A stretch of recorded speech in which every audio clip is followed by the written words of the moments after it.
Welcome to stereo teaching. দেখো 10 নম্বর জিএসটির উত্তরপত্র চলে এসছে, দেখে নাও। 2 দাগের এমসিকিউটা ডায়োনিয়া হবে, ডয়কার অন্তস্থ ওকার, আর বাকিগুলো দেখে নাও, উত্তরে ঠিক দেওয়া আছে।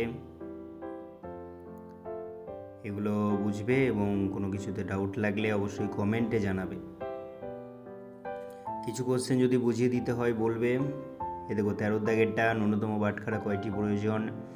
5:2:2:1 অনুপাতে ভেঙে দেখতে হবে যে কয়টি বাটখারা লাগবে ন্যূনতম। তো এখানে 9টি বেরিয়েছে। তারপরে এগুলো দেখে নাও। অবশ্যই ডাউট লাগলে কমেন্ট করবে, কারণ এই কোশ্চেনটা বাড়িতে নিয়ে গিয়ে বসে যেটা তোমরা ভাববে সেটাই জরুরি, কারণ সেই ভাবনা থেকেই তোমাদের চিন্তা ভাবনা গ্রো করবে।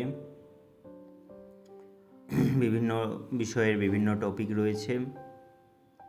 কোনো পরমাণু এলকোকে 7টি ইলেকট্রন রয়েছে, এলকোকে 7টা ফ্লুরিন, কার্বনবিহীন জ্বালানি ইউরেনিয়াম মানে তেজস্ক্রিয় মৌল থেকে যে শক্তি পাওয়া যায় সেটা জ্বালানি হিসাবে ব্যবহার করা হয় পারমাণবিক চুল্লিতে। তারপর এগুলো রয়েছে নর্মাল কেমিস্ট্রি কোশ্চেন রয়েছে। এদিকে রিজনিং কোডিং রয়েছে, 31 দাগের কোডিং রয়েছে, অঙ্ক, জেনারেল ইন্টেলিজেন্সের কোশ্চেন থাকে। 35 দাগেরটা ব্লাড রিলেশন, মাতা হবে কোনটি ভিন্ন? তো গোলকটা হচ্ছে 3 ডাইমেনশনাল, বাকিগুলো 2D দেখে নিচ্ছ। তো এই যে কোডিংয়ের ওপর যে কোশ্চেনগুলো রয়েছে মেলাতে হবে, এগুলো বুঝতে না পারলে কমেন্ট করবে। 4-5টা কোশ্চেন নিয়ে একটা ভিডিও বানিয়ে দেবো। 47 √7টা ইরেশনাল নাম্বার। তারপরে দেখো 50 দাগেরটা হয়ে গেছে।